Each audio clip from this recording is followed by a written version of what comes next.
તો જો મિત્રો આપણે પહોંચી ગયા છીએ આ પાલના મેળાની અંદર। આવું કંઈક એનું આ સામે જે દેખાય છે તમે શેત્રુંજય પર્વત છે મિત્રો જો, અને સામેથી જે માણસો જે છે એ પગપાળા જતા હોય છે એ પણ હું તમને બતાવી દઉં।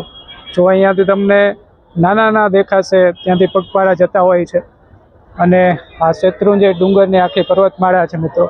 તમને બતાવું છું આખું દ્રશ્ય, બનાવી દો મિત્રો મારી સાથે। અને જઈએ આપણે પાલના મેળાની અંદર મિત્રો। પાલ એટલા માટે કહેવામાં આવે છે, કદાચ મારા માનવું મુજબ કે એને પાલિતાણા એટલે કે પાલ તરીકે પકવામાં આવે છે। તો જઈએ મિત્રો આગળ અને તે મુલાકાત।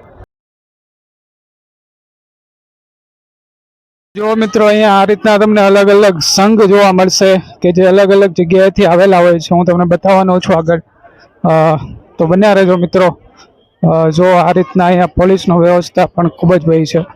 જઈએ મિત્રો અલગ અલગ સંઘોની મુલાકાત લઈએ ને તમને પણ બતાવવાનો છું આ। તો જો અહીંયા તમને તેનું સાદું પાણી પણ મળશે ને બધું છે, તો બન્યા રહેજો મિત્રો, મળીએ। તો જુઓ મિત્રો આ રીતના ત્યાં સ્ટોલ નાખેલા તમને જોવા મળશે, જે અહીંયા તમે જોઈ રહ્યા છો એ રીતના આ 12 ગાંવની યાત્રા પણ કહેવામાં આવે છે મિત્રો।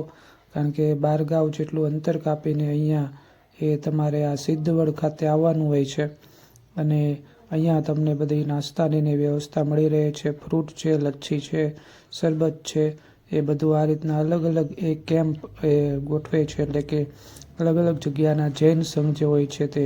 જો અહીંયા આ સિદ્ધવડ ખાતે તમારી યાત્રા પૂર્ણ થાય છે મિત્રો, અને આને ઢેબરા તેરસનો મેળો પણ કહેવામાં આવે છે મિત્રો।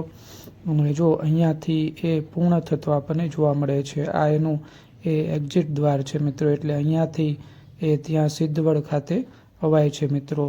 તો આ રીતનો આખો મેળો આપણને ત્યાંનું જોવા મળે છે।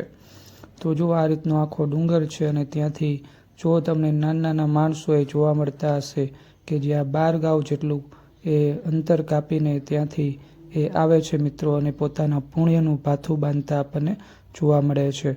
તો આવું કંઈક આપણને આ શેત્રુંજય ડુંગર પણ જોવા મળે છે। તો મિત્રો વિડીયો ગમ્યો હોય તો એક લાઈક આપી દેજો, શેર કરી દેજો અને સબસ્ક્રાઈબ કરી દેજો।